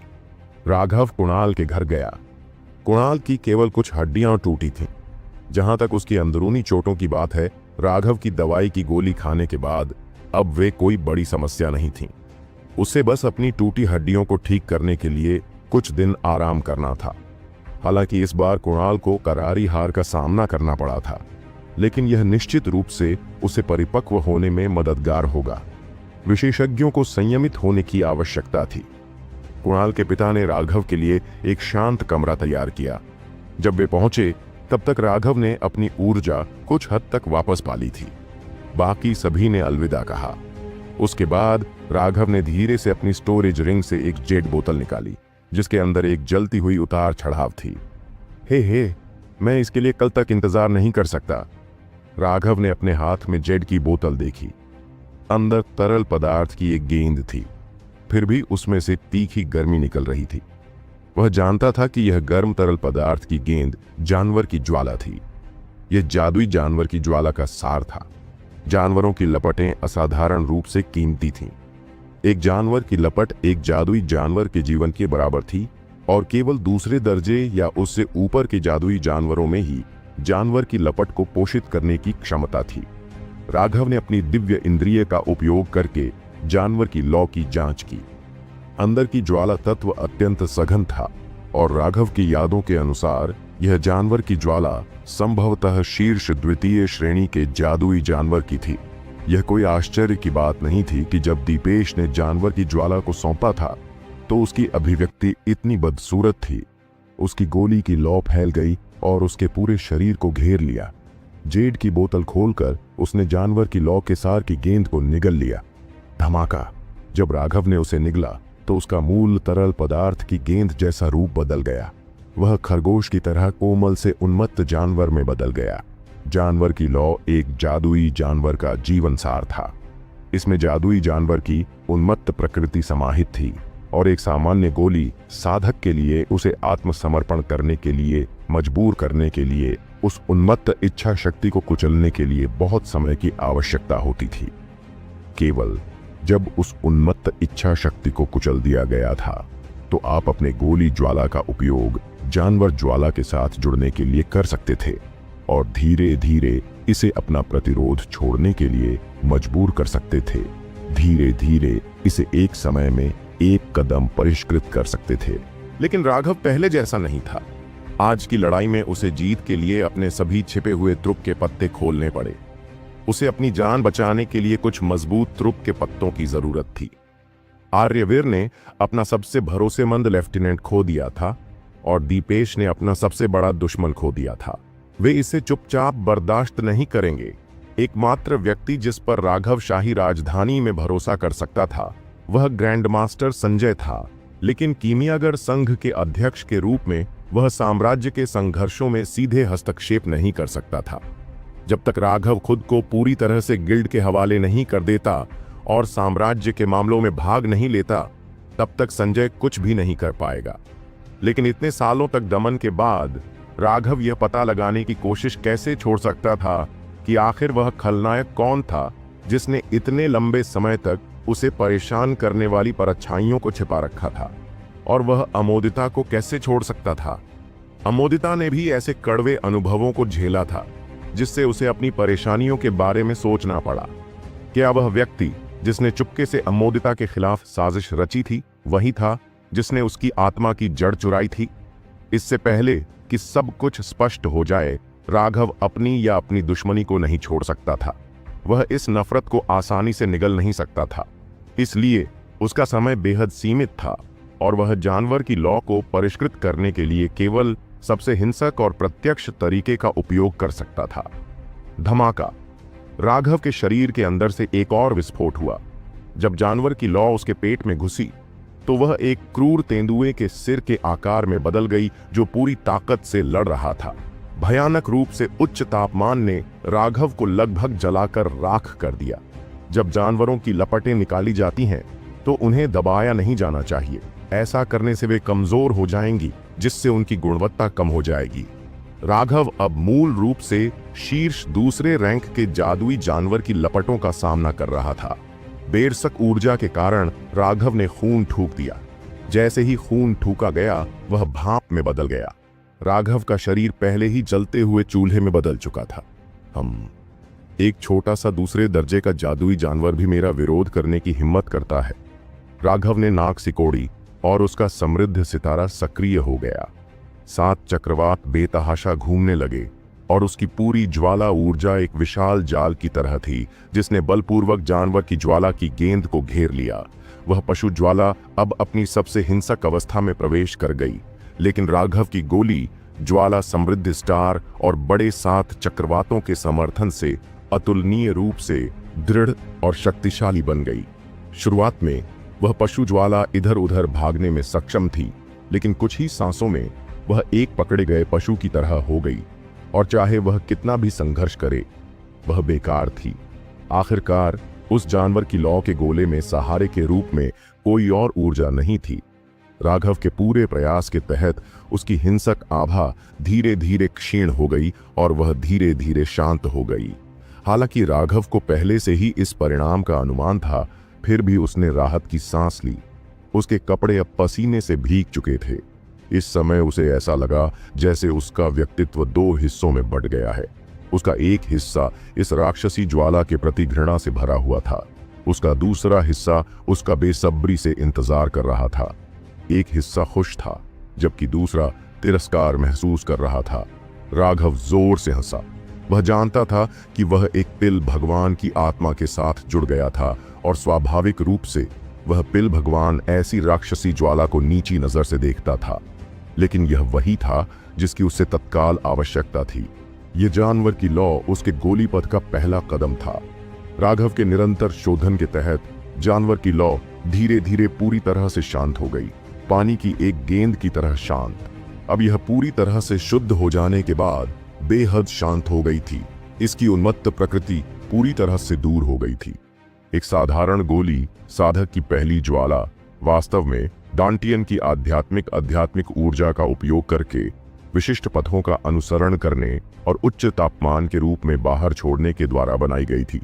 ऐसी ज्वाला अधिक सटीक रूप से एक प्रकार की गर्म गैस थी। केवल वे लोग जो इस गैस को बना सकते थे वे ही गोली साधक बनने की क्षमता रखते थे। 1000 में से 1 से भी कम लोग ऐसा कर पाते थे, इसलिए गोली साधक बहुत कम थे। लेकिन कुछ लोगों के पास एक विशेष डेंटियन था, जिसमें पहले से ही ज्वाला ऊर्जा का एक अंश था। प्रशिक्षण के माध्यम से इसे गोली ज्वाला में संघनित किया जा सकता था। वह एक सच्ची गोली ज्वाला थी। लेकिन ऐसे लोग हजारों में से एक नहीं थे, बल्कि 10 लाख में से एक से भी कम थे।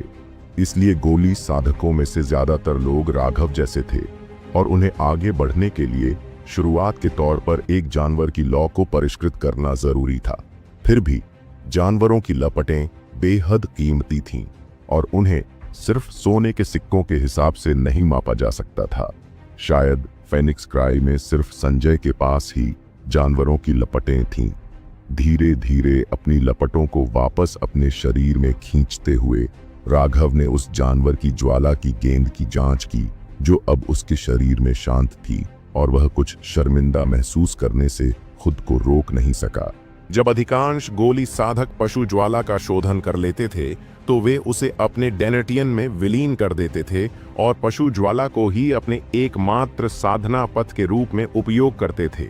लेकिन राघव ऐसा नहीं कर सका। एक बात यह थी कि उसकी आध्यात्मिक ऊर्जा का मुख्य स्रोत उसके डेंटियन में नहीं, बल्कि उसके समृद्ध स्टार में था। इसके अलावा उन्होंने असुरा सुतरा में साधना की और यह तकनीक बेहद रहस्यमय और शक्तिशाली थी। इसने उन्हें अपने से कई स्तर ऊपर के लोगों से लड़ने की अनुमति दी। ऐसा कोई तरीका नहीं था जिससे वह इसे छोड़कर केवल गोली साधना का पालन कर सके। मुझे समझ आ गया। राघव को अचानक एक विचार सूझा और उसने अपने डेनेटियन में जानवर की ज्वाला रख दी और 7 चक्रवातों का उपयोग करके उसे धीरे धीरे ढक दिया। चलो इसे आजमाते हैं। गहरी सांस लेते हुए उसने एक बहुत ही साहसिक परीक्षण शुरू किया। उसने अपने चक्रवातों का उपयोग करके धीरे धीरे राक्षसी ज्वाला को अवशोषित किया। उस जानवर की लौ में अवशोषण के लिए कोई प्रतिरोध नहीं था। राघव के आदेश का पालन करते हुए वह उसके शरीर के चारों ओर मेरिडियन में विलीन हो गई। यह ज्वाला को विलीन करना था, जानवर की ज्वाला को भंग करना और इसे पूरे शरीर में भेजना। यह उसके लिए जानवर की ज्वाला से परिचित होने और अधिक नियंत्रण प्राप्त करने का सबसे अच्छा तरीका था। चूंकि यह पहले से ही पूरी तरह से परिष्कृत हो चुका था, इसलिए यह प्रक्रिया बेहद आसानी से हुई। ठीक उसी तरह जानवर की ज्वाला उसके सभी शिरोबिंदुओं में फैल गई। निश्चित रूप से उनकी यह विधि पहले कभी इस्तेमाल नहीं की गई थी।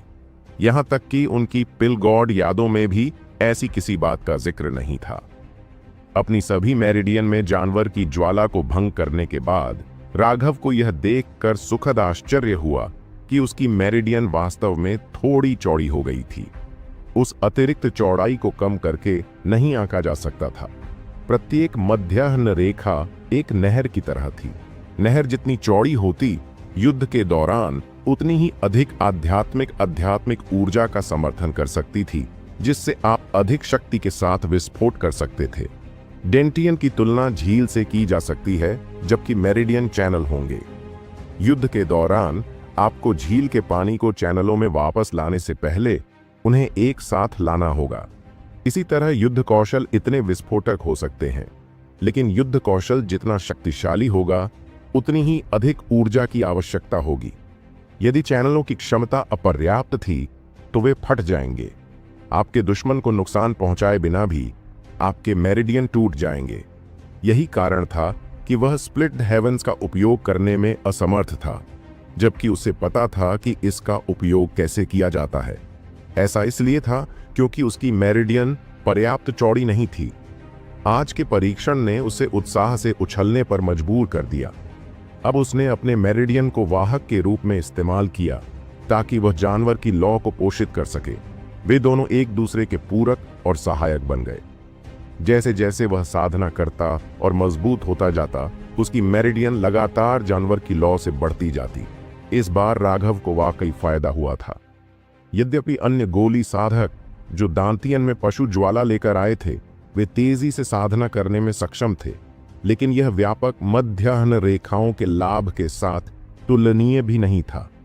ठीक है, मुझे अभी भी देखना है कि यह सब अच्छा है या बुरा।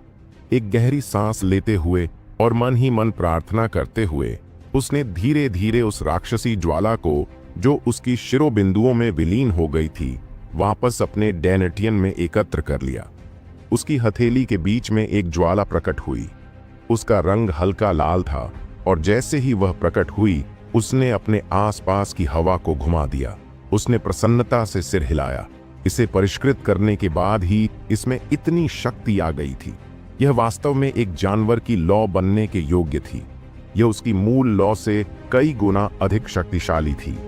एक क्षण के लिए हिचकिचाते हुए उसने अपने दांत पीस लिए और धीरे धीरे अपने समृद्ध स्टार से आध्यात्मिक ऊर्जा की एक छोटी सी किरण को अपने चक्रवातों में प्रसारित किया। धीरे धीरे घूमते चक्रवात तुरंत बड़े हो गए और तेजी से घूमने लगे। मुझे आश्चर्य है कि क्या यह काम करेगा? राघव चिंतित भाव से अपने हाथ में जलती लौ को देख रहा था। वह इस प्रयोग को लेकर बहुत घबराया हुआ था, लेकिन फिर भी उसने इसे अंजाम देने का फैसला किया। उसने उन 7 चक्रवातों की ऊर्जा को उस ज्वाला के गोले में भेजा जिसे उसने संघनित किया था। राघव को लगा कि उसका शरीर इस तरह से हिल रहा है जैसे कि वह फटने वाला हो। उसके हाथ में लगी आग, जो पहले 1 फुट लंबी थी, तुरंत ही बढ़कर 10 फुट की हो गई। बकवास! घबराकर राघव ने जल्दी से लौ वापस ले ली। उसकी गोली की ज्वाला के विस्फोट से छत तुरंत झुलस गई। उसने हाथ हिलाकर आग बुझाने के लिए हवा चलाई, लेकिन आग तो बुझ गई, लेकिन पूरी छत भी उड़ गई। तारों से भरे आसमान के 360 पैनोरामिक दृश्य को देखते हुए राघव को रोने की इच्छा हुई। लगभग जैसे ही वह एक दोस्त के घर आया, उसने घर को जलाने के बजाय वास्तव में उसे तहस नहस कर दिया। यह अच्छा नहीं था। जैसा कि अपेक्षित था, दौड़ते हुए लोगों के कदम आए और चौहान परिवार के सभी लोग घबरा गए। शोरगुल से कोई बहरा भी जाग जाता। राघव का शर्मिंदा चेहरा देखकर कुणाल के पिता ने अपना आश्चर्य छुपाया और मुस्कुराए। राघव कुछ कहना चाहता था, लेकिन कुणाल के पिता ने उसे कंधे पर थपथपाया और हंसते हुए कहा, तुम और कुणाल भाई हो, इसलिए इस जगह को अपने घर की तरह मानो। उसके लिए एक नया कमरा तैयार हो जाने के बाद राघव ने किसी भी ऐसी चीज के साथ आगे प्रयोग करने की हिम्मत नहीं की जो उसे समझ में नहीं आती थी। बिस्तर पर बैठकर उसने दुनिया की आध्यात्मिक ऊर्जा को अवशोषित करने के लिए अपने चक्रवातों का उपयोग करना शुरू कर दिया और इसे अपने समृद्ध स्टार में भेज दिया। अगले दिन सूरज उगने से पहले ही राघव के शरीर से अचानक एक विस्फोटक ध्वनि निकली। राघव ने खुशी से धीरे धीरे अपनी आंखें खोली। यशवंत के साथ उसकी लड़ाई के बाद अगली बाधा कम हो गई थी, जिससे अब वह आध्यात्मिक ऊर्जा संघनन के 8वें स्वर्ग चरण तक पहुंच सकता था। उसने नाश्ता किया और कुणाल की जांच की। उसने देखा कि कुणाल को कोई गंभीर परिणाम नहीं हुआ है और उसके लिए 2 औषधीय गोलियां छोड़ दी। उसके बाद राघव ने शीघ्र छोड़ दिया और सीधे कीमियागर संघ में चला गया। आर्यवीर ने अपना हाथ टेबल पर पटक दिया, जिससे वह पूरी तरह टूट गया। अब उसके चेहरे पर बेहद दुष्टता थी और वह अपने दांत पीस रहा था। राघव, राघव, अगर मैं तुम्हारे शरीर को 1000 टुकड़ों में नहीं फाड़ता तो मैं आर्यवीर नहीं होता। लालटेन महोत्सव उसके लिए पूरी तरह से असफल रहा था। उसने यशवंत के रूप में एक शक्तिशाली अधीनस्थ को खो दिया था, जिससे वह लगातार क्रोधित रहता था। यह उसकी योजना से बिल्कुल अलग निकला। न केवल वह राघव को मारने में विफल रहा, बल्कि उसने यशवंत को भी खो दिया और दीपेश को अपनी कीमती जानवर लौ को सौंपना पड़ा। इस प्रतियोगिता का सबसे बड़ा विजेता वास्तव में राघव था। आर्यवीर के फेफड़े गुस्से से फटने वाले थे। उसी कमरे में 20 साल का एक युवक बैठा था, ऐसा दिखावा करते हुए जैसे उसे आर्यवीर के गुस्से का एहसास ही न हुआ हो। वह आराम से 1 कप चाय पीता हुआ एक तरफ खड़ा था। आर्यवीर का गुस्सा टेबल तोड़ने के बाद लगभग शांत हो चुका था और वह धीरे धीरे शांत हो गया। उसने उस व्यक्ति से सम्मानपूर्वक कहा, आनंद, राघव बहुत ज्यादा दबंग है। मुझे उम्मीद है कि आनंद मेरा गुस्सा कम करने में मेरी मदद कर सकते हैं।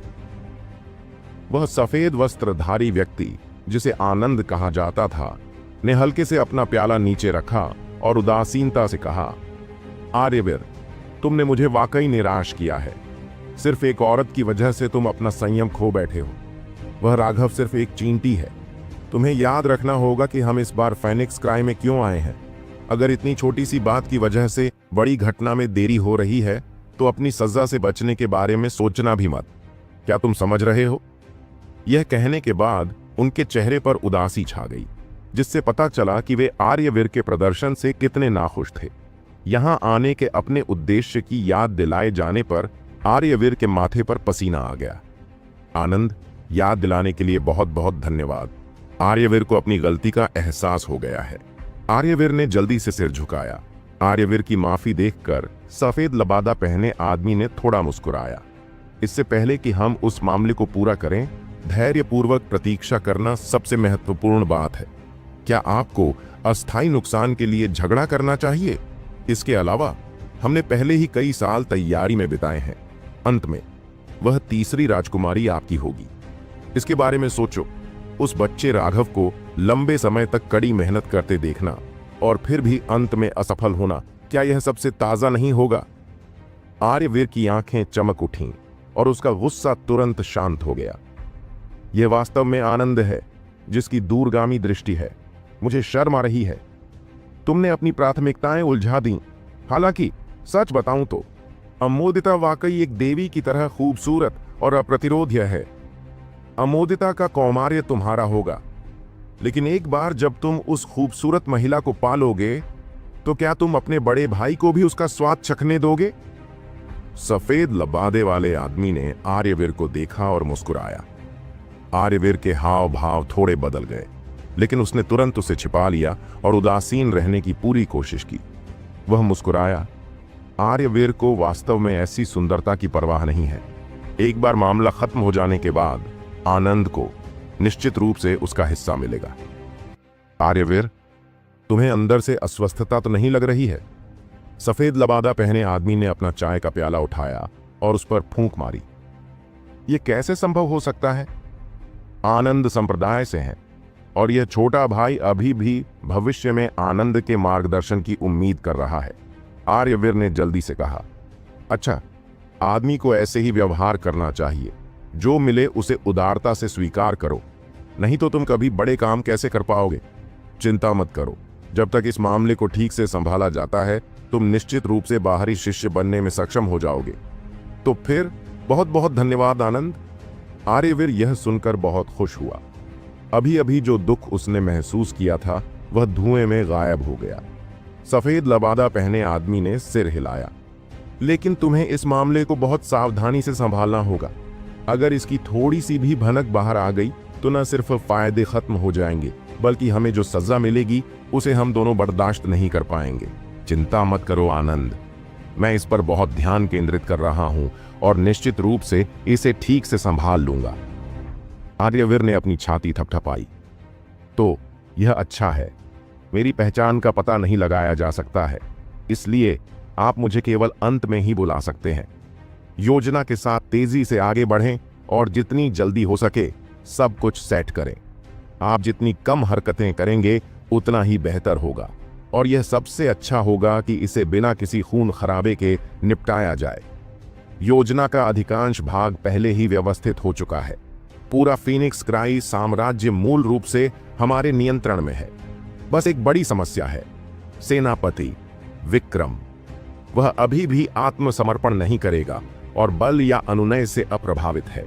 यह वास्तव में सिरदर्द है। वह साम्राज्य के भीतर लगभग 1/3 बलों को नियंत्रित करता है और यदि हम इस समस्या को हल नहीं कर सकते हैं तो इसका हमारी योजना पर प्रभाव पड़ सकता है। आर्यवीर ने कहा। विक्रम, राघव, वे कैसे संबंधित हैं? वे पिता और पुत्र हैं। बेवकूफ, वह सेनापति का बेटा है।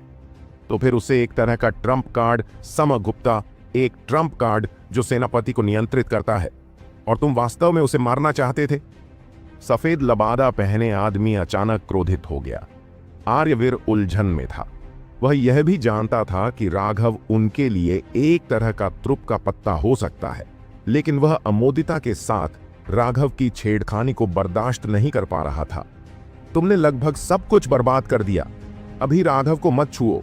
जाओ और उसके परिवार के बारे में सारी जानकारी मेरे लिए खोजो। हाँ, आर्यवीर चला गया। उसके जाते ही सफेद लबादा पहने उस आदमी ने ठंडे लहजे में कहा, क्या बेवकूफ है। जब राघव कीमियागर संघ में पहुंचा तो सभी कीमियागर जो पहले उससे परिचित नहीं थे, उन्होंने आदरपूर्वक सिर झुकाया। कल राघव द्वारा कीमिया का प्रदर्शन राजधानी में पहले से ही आम बात हो चुकी थी। अपने प्रतिद्वंद्वी द्वारा धोखाधड़ी करने के बावजूद वह पूरी जीत हासिल करने में सफल रहा, जिससे वे दंग रह गए। वह 16 साल का था जब उसने पिल अप्रेंटिस का पद प्राप्त किया था और अब वह अनिवार्य रूप से पिल एडेप्ट था। उसका भविष्य असीम था। भले ही वे उसके साथ पक्षपात न कर सकें, फिर भी वे उस पर कोई बुरा प्रभाव नहीं छोड़ सकते थे। राघव अभी भी उसके अचानक उठने से थोड़ा अनभिज्ञ था। कुछ पूछताछ करने पर उसे पता चला कि संजय अब भी अपने कमरे में है और वह सीधा वहां चला गया। प्रवेश करना। जैसे ही वह दरवाजा खटखटाने वाला था, संजय की बूढ़ी आवाज गूंजी। अंदर जाकर उसने देखा कि संजय कमल की मुद्रा में बैठा है। उसके सामने पानी का एक कटोरा था, लेकिन पानी स्याही की तरह काला था और उसमें से मछली जैसी गंध भी आ रही थी। दीपेश की यिन फेंग पाम बहुत ज्यादा शक्तिशाली हो गई है, लेकिन यह एक विधर्मी तकनीक है और एक महान तकनीक बनने में असमर्थ है। संजय ने घृणा से काले पानी के कटोरे को देखा। ग्रैंड मास्टर, क्या आपका हाथ ठीक है? संजय को उस दिन दीपेश की हथेली मिली थी और उस हथेली में एक यिन राक्षस का जहर था। रात भर काम करने के बाद अब सब ठीक है, संजय ने मुस्कुराते हुए कहा। इसमें पूरी रात लग गई? राघव चौंक गया। ग्रैंड मास्टर संजय के पास बहुत ही कौशल और शक्ति थी। अपनी शक्तिशाली पिल फ्लेम के साथ भी उसे इसे शुद्ध करने के लिए पूरी रात की आवश्यकता थी। आपको हैरान होने की जरूरत नहीं है। दीपेश का यिन फेंग पाम बेहद खतरनाक है और इसमें पिल फ्लेम के प्रति प्रतिरोधक क्षमता है। हालांकि जहर को शुद्ध करने में एक रात लग गई, लेकिन दीपेश को फिर से उस स्तर की विषाक्तता जमा करने में पूरा 1 महीना लग जाएगा। और इसीलिए मैंने कहा कि यह एक विधर्मी तकनीक है जो एक महान तकनीक नहीं बन सकती, ग्रैंड मास्टर संजय ने समझाया। केवल अब राघव को एहसास हुआ कि दीपेश के पास अन्य पिल मास्टर्स की तुलना में अपनी पिल फ्लेम के साथ एक सीमित उपलब्धि थी। इसलिए उसने यिन फेंग पाम की तरह एक भयावह जहर युद्ध कौशल विकसित किया था, जिसका उपयोग अन्य पिल मास्टर्स को नियंत्रित करने के लिए किया गया था। उसके जैसे गोली मास्टर के लिए अपने शरीर की ज्वाला पर ध्यान केंद्रित न करना और इसके बजाय एक जहरीली हथेली की खेती करना, यह कोई आश्चर्य की बात नहीं थी कि ग्रैंड मास्टर संजय ने उसकी ओर अपनी नाक घुमा ली। आपके घाव ठीक हो गए हैं? ग्रैंड मास्टर संजय को थोड़ा आश्चर्य हुआ। हे, इस बच्चे की त्वचा सख्त है और मांस मोटा है। बस एक रात आराम और मैं ठीक हूं, राघव ने हंसते हुए कहा। ग्रैंड मास्टर संजय ने उसे ऊपर से नीचे तक देखा और आह भरते हुए कहा, शुरू में मुझे उम्मीद थी कि तुम पूरी तरह से गोलियों पर ध्यान केंद्रित कर पाओगे। अपनी आध्यात्मिक प्रतिभा के साथ तुम गोलियों के रास्ते पर मुझसे कहीं आगे चल पाओगे, लेकिन कल की लड़ाई के बाद मैंने अपनी सोच बदल दी है। एक मार्शल जीनियस जो अपने से उच्च लोकों में रहने वालों से लड़ सकता है, वह बहुत दुर्लभ है। यह वास्तव में एक गड़बड़ है। हे, चिंता मत करो ग्रैंड मास्टर, मैं कोई भी रास्ता नहीं छोड़ूंगा। राघव सच बोल रहा था। ऐसा इसलिए था क्योंकि उसकी असुरा सुथरा बॉडी आर्ट कीमिया में उसकी उपलब्धियों से पूरित थी। अपनी कीमिया के बिना वह अपने समृद्ध स्टार को संघनित करने में भी सक्षम नहीं होता। खेती करना तो दूर की बात है, दूसरे तारे, तीसरे तारे इत्यादि के लिए इन सभी को संघनित होने के लिए औषधीय गोलियों की आवश्यकता थी। यहां तक कि सबसे साधारण समृद्ध स्टार ने भी अनगिनत औषधीय गोलियों का उपयोग किया था। उनकी यादों के अनुसार प्रत्येक अगले तारे के संघनन के लिए पिछले वाले की तुलना में और भी अधिक संसाधनों की आवश्यकता होगी। यह एक ऐसी संख्या थी जिसकी गणना करना असंभव था। यद्यपि उसे सटीक संख्या नहीं पता थी, लेकिन वह जानता था कि अपने समृद्ध स्टार को संक्षिप्त करने के लिए उसने सैकड़ों औषधीय गोलियां खा ली थीं। लेकिन हालांकि लागत अधिक थी, लाभ भी उसी अनुपात में अधिक थे। अन्यथा उसके जैसा कचरा जिसके पास आत्मा की जड़ भी नहीं थी, वह बाहर खड़े होने का सपना भी नहीं देख सकता था। अकेले ही विभिन्न क्षेत्रों में लड़ाई करना। दोहरी गोली मार्शल साधना पूरी तरह से अनसुनी नहीं है, लेकिन आमतौर पर लाभ नुकसान के लायक नहीं होते हैं। अपने ध्यान को दो रास्तों में विभाजित करने से आधे लाभ के लिए दोगुने प्रयास की आवश्यकता होती है। ऐतिहासिक रूप से दोहरी गोली मार्शल साधकों ने अपना समय बर्बाद किया और अंत में कुछ भी हासिल नहीं किया, जिससे उन्हें अपने अंतिम दिनों में पछतावा हुआ। संजय ने अपना सिर हिलाया। ग्रैंड मास्टर संजय गलत नहीं थे। चाहे आप कितने भी प्रतिभाशाली क्यों न हो, अगर आप अपना 100% प्रयास केंद्रित नहीं करेंगे तो आप बस एक औसत दर्जे का जीवन जिएंगे। जहां तक दोहरी गोली मार्शल साधना का सवाल है, तो यह आपके समय और ऊर्जा को विभाजित करती है। अनगिनत लोगों ने बाद की पीढ़ियों के लिए कड़वी शिक्षाएं छोड़ी हैं, यह कहते हुए कि यह एक असफल मार्ग था जिससे वे वापस नहीं लौट सकते। लेकिन राघव ने बहुत ही शानदार प्रतिभा दिखाई थी, चाहे वह गोली के रास्ते की बात हो या मार्शल रास्ते की। उसकी प्रतिभा बिल्कुल चौंकाने वाली थी, और यहां तक कि गोली मास्टर संजय को भी नहीं लगा कि राघव को मार्शल रास्ते को छोड़ देना चाहिए। यदि आप गोली साधना चुनते हैं तो आपकी सारी आध्यात्मिक ऊर्जा ज्वाला में परिवर्तित हो जाएगी और आप युद्ध कौशल की केवल एक विशेषता का उपयोग कर पाएंगे। यद्यपि उनके पास बहुत शक्ति थी, लेकिन यदि वे किसी ऐसे व्यक्ति से मिलते थे जिसके पास जलगुण युद्ध कौशल था, तो वे मूलतः केवल भाग सकते थे। लेकिन पिल मास्टर्स का बहुत सम्मान था, तो वे दूसरों से क्यों लड़ेंगे? दूसरे सभी उनसे कोई न कोई उपकार चाहते हैं, तो कितने लोग उन्हें नाराज करेंगे? हालांकि पिल मास्टर्स के पास जरूरी नहीं कि कोई भयानक युद्ध शक्ति हो, लेकिन आप यह नहीं भूल सकते कि प्रत्येक पिल मास्टर के पास बहुत बड़ा समर्थन था। सभी संप्रदायों को पिल साधकों के साथ अच्छे संबंध बनाने की जरूरत थी, ताकि वे अपनी जरूरत की औषधीय गोलियां प्राप्त कर सकें। यदि कोई गोली साधक बाहर जाता है, भले ही वह केवल गोली प्रशिक्षु ही क्यों न हो, तो अनगिनत शक्तियां उस व्यक्ति के लिए लड़ेंगी। यही कारण था कि ग्रैंड मास्टर संजय ने कहा था कि यह एक गड़बड़ थी। लेकिन राघव को बिल्कुल भी परेशानी नहीं हुई। उसने पहले से ही दोनों पर आगे बढ़ने की योजना बना ली थी। मैं आज ग्रैंड मास्टर को कल की सहायता के लिए धन्यवाद देने आया हूं। राघव वास्तव में उनकी सहायता और समर्थन के लिए बहुत आभारी था। हाँ, यह तो छोटी सी बात है। कल आपने मुझे भी अपना गुस्सा थोड़ा कम करने दिया, इसलिए मुझे आपका शुक्रिया अदा करना चाहिए। ग्रैंड मास्टर संजय ने हंसते हुए राघव को एक प्रार्थना छटाई दी। उसे उस पर बैठने देते हुए उन्होंने कहा, क्या तुम जानना चाहते हो कि दीपेश और मैं एक दूसरे के लिए आग और पानी की तरह क्यों हैं? क्या आप जानना चाहते हैं कि दीपेश और मैं आग और पानी की तरह क्यों हैं? राघव चौंक गया। वह वास्तव में यह जानना चाहता था। हालांकि ऐसी बात पूछना बहुत शर्मनाक था, लेकिन अब जब संजय ने इस बारे में बात की थी, तो स्वाभाविक रूप से उसकी जिज्ञासा जागृत हुई। संजय ने उसे एक कहानी सुनानी शुरू की। इससे राघव को पता चला कि संजय और दीपेश वास्तव में साथी प्रशिक्षु थे। उनके गुरु ने अपने जीवन काल में 3 प्रशिक्षु लिए थे। संजय और दीपेश के अलावा एक तीसरी महिला प्रशिक्षु भी थी। वह व्यक्ति संजय की पत्नी थी। वह महिला जो उसने राघव को दिखाई थी और जो बिल्कुल आरवी जैसी दिखती थी। उनके गुरु एक एकांत प्रिय विशेषज्ञ थे और अपने अंतिम वर्षों में ही उन्होंने 3 प्रशिक्षुओं को लिया और अपनी परिष्कृत तकनीकें उन्हें सिखाईं। वे तीनों गोलियां परिष्कृत करने में बहुत प्रतिभाशाली थे, खासकर संजय। वह तीनों में सबसे अच्छा था और उनके गुरु ने उसे सिखाने के लिए सब कुछ किया। लेकिन ईर्ष्या मानव स्वभाव का एक स्थायी हिस्सा थी, खासकर दीपेश के लिए, जो एक साधारण पृष्ठभूमि में पैदा हुआ था। वह अपने मालिक द्वारा संजय के साथ किए गए पक्षपातपूर्ण व्यवहार के बारे में बहुत कड़वा और संदेहपूर्ण महसूस करता था। उसने हमेशा उन भावनाओं को दबा कर रखा था और कभी भी उन्हें प्रदर्शित नहीं किया था, जब तक कि आखिरकार एक दिन ऐसा नहीं आया जब उनके मालिक की उम्र बहुत अधिक हो गई और उनका जीवन समाप्त होने वाला था। उसने संजय को अपने पास बुलाया और उसे एक गोली दी। हाँ, दीपेश के साथ मेरी दुश्मनी इस टैबलेट की वजह से पैदा हुई।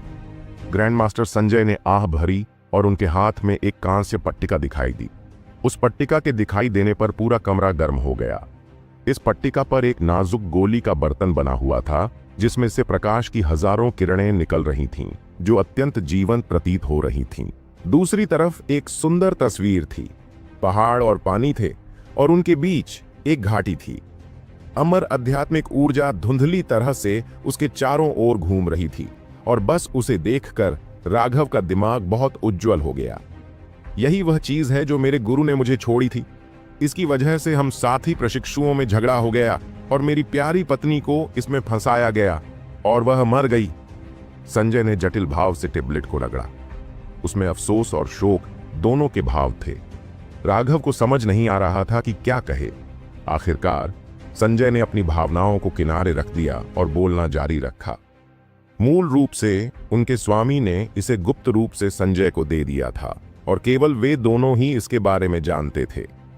लेकिन किसी तरह दीपेश को इसके अस्तित्व के बारे में पता चल गया और उसने संजय से इसे मांगना शुरू कर दिया। संजय ने दीपेश की लाख कोशिशों के बावजूद मना कर दिया। यह देखकर कि उसके प्रयासों का कोई नतीजा नहीं निकला और चूंकि वह संजय के बराबर नहीं था, दीपेश ने आखिरकार अपनी कनिष्ठ प्रशिक्षु बहन पर एक दुष्ट हाथ बढ़ाया। उनकी कनिष्ठ प्रशिक्षु बहन ने पहले ही गुप्त रूप से संजय के प्रति अपना स्नेह व्यक्त कर दिया था और दीपेश ने उसके चारों ओर एक साजिश रची थी जिसके तहत वह संजय को लूटने के लिए उसके जीवन का उपयोग करना चाहता था। लेकिन किसी को भी उम्मीद नहीं थी कि उनकी आम तौर पर सौम्य जूनियर प्रशिक्षु बहन वास्तव में अंदर से बेहद दृढ़ और ईमानदार थी। उसने संजय को नीचे लाने के बजाय खुद को मार डाला था। इससे दीपेश घबरा गया। संजय की हत्या की मंशा ने आसमान को हिलाकर रख दिया था। वह अपनी छोटी प्रशिक्षु बहन के लिए बदला लेने के लिए दीपेश को 1000 टुकड़ों में फाड़ देना चाहता था। यद्यपि गोलियों को परिष्कृत करने के मामले में दीपेश संजय से काफी कमजोर था, लेकिन युद्ध क्षमता के मामले में वह थोड़ा ही कमजोर था। यह जानते हुए कि वह संजय को नहीं हरा सकता, दीपेश भाग गया था। संजय ने उसका हजारों मील तक पीछा किया था, लेकिन दीपेश आखिरकार बच निकला। अगले 30 सालों में संजय ने दीपेश के बारे में जानकारी लेना कभी बंद नहीं किया। हमेशा अपनी छोटी प्रशिक्षु बहन का बदला लेना चाहता था। लेकिन दीपेश बहुत चालाक था और उसने कभी भी खुद को नहीं बताया। उसने कभी कभी विशेषज्ञों से संजय को मारने के लिए कहा और उस दौरान संजय पर कई बार हमला हुआ और वह लगभग मर ही गया। अंततः संजय अपनी नफरत से जाग उठा। अगर यह इसी तरह जारी रहा तो वह न केवल अपना बदला लेने में असमर्थ होगा, बल्कि अपनी जान भी गंवा देगा। अपनी शक्तिशाली गोली शोधन कला का उपयोग करके वह कीमियागर संघ में प्रवेश कर गया और संघ का अध्यक्ष बन गया तथा अस्थायी रूप से अपना प्रतिशोध त्याग दिया। लेकिन अभी कुछ साल पहले दीपेश फिर से प्रकट हुआ था और वह एक कीमियागर संघ का अध्यक्ष भी बन गया था। यद्यपि 30 वर्ष से अधिक समय बीत चुका था, फिर भी वह घृणा जरा भी कम नहीं हुई थी और उन दोनों के बीच कई बार लड़ाई हुई थी। दीपेश ने उन वर्षों में यिन फाइन पॉइजन पाम को निखारा था। उनकी लड़ाइयों में संजय हमेशा थोड़ा आगे निकल जाता था, लेकिन वह उसे कभी खत्म नहीं कर पाता था। इसलिए दीपेश हमेशा भागने में कामयाब हो जाता था। अब पिछले 2 सालों में उनकी लड़ाइयों की संख्या कम हो गई थी। ऐसा इसलिए था क्योंकि उन दोनों ने एक दूसरे के सभी तुरुप के पत्ते खोज लिए थे और इसलिए ऊर्जा बर्बाद करने की कोई जरूरत नहीं थी। जब तक वे एक दूसरे को एक झटके में खत्म करने का कोई तरीका नहीं खोज लेते, तब तक कोई भी फिर से लड़ाई में नहीं जाना चाहता था। क्या आप जानना चाहते हैं कि यह पट्टिका क्या है जिसके लिए हम साथी शिष्य इस तरह लड़ रहे हैं? यहां तक वर्णन करने के बाद ग्रैंड मास्टर संजय ने अचानक एक प्रश्न पूछा। राघव ने सिर हिलाया। वह वास्तव में उत्सुक था। आखिर इस टैबलेट की पृष्ठभूमि क्या थी कि दीपेश इतना पागल हो गया? ग्रैंड मास्टर संजय के चेहरे पर एक उपहासपूर्ण व्यंग्य दिखाई दिया। दीपेश वास्तव में यह भी नहीं जानता कि यह क्या है। उसने शुरू में सोचा था कि मास्टर पक्षपाती हो गया है और उसने मुझे एक गुप्त कला दी है, लेकिन वास्तव में यह सिर्फ एक सामान्य टैबलेट है। एक सामान्य टैबलेट? राघव चौंकने से खुद को नहीं रोक सका। सिर्फ एक टैबलेट के लिए उसने एक साथी प्रशिक्षु की जान ले ली। हाँ, यह एक सामान्य टैबलेट है। इसका कोई उपयोग नहीं है, लेकिन उस समय मास्टर ने मुझे इसकी देखभाल करने का आदेश दिया था, इसलिए मैं मना नहीं कर सका। शुरू में मैं वास्तव में दीपेश की चापलूसी को अनदेखा करने में असमर्थ होने लगा था और इसे देखभाल के लिए उसे देने की तैयारी कर रहा था, लेकिन फिर उसने वास्तव में जूनियर प्रशिक्षु बहन पर अपना भयावह हाथ बढ़ा दिया। क्रोध और हत्या की मंशा उससे बढ़ गई। उसी समय राघव ने उसके चेहरे पर पश्चाताप और आत्मदोष देखा। एक बेकार कचरे के लिए उसने अपने प्रेमी को फंसाया था। अगर राघव के साथ ऐसा हुआ तो वह पागल हो सकता है। यह टैबलेट वास्तव में अध्ययन का प्रमाण है। संजय ने गहरी सांस ली और खुद को शांत किया। अध्ययन का प्रमाण? राघव उलझन में था। हाँ, यह गोली की खेती की पवित्र भूमि पिल वैली से अध्ययन का प्रमाण है। जहां तक पिल वैली की बात है, खैर, इसके बारे में बात करना अभी भी थोड़ा जल्दी है। आपको बस यह जानना होगा कि इसे गोली की खेती करने वालों की दुनिया में सबसे उच्च पवित्र अस्तित्व के रूप में देखा जाता है। इस तरह की असभ्य जगह में कोई भी इसके बारे में नहीं जानता।